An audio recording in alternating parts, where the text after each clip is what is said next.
Romano, help us understand the scope of this. The Democrats want documents from so many people. What's the goal?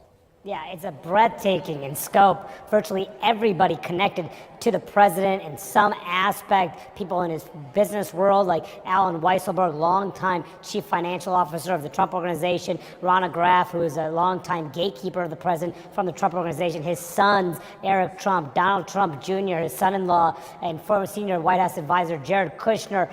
People who used to work at the White House, like Hope Hicks, the former communications director, among many, many others. They're trying to look into all aspects, controversies that have not been fully investigated by Congress, but they may very well have been investigated by other entities, namely the special counsel, Robert Mueller, as well as the Southern District of New York, the attorneys there who have, of course,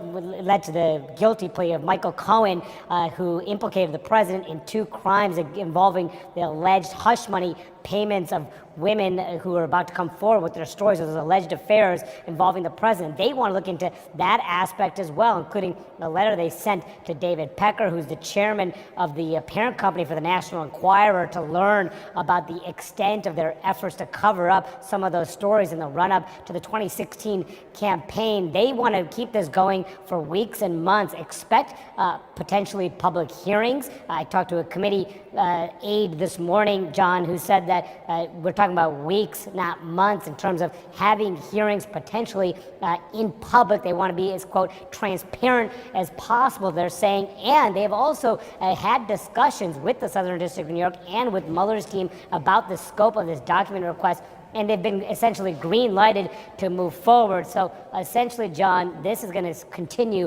for some time in a very, very aggressive investigation involving this very one committee. Of course, there's several others doing different aspects, but this is going to touch on almost every aspect and controversy that has emerged over the last 2 years.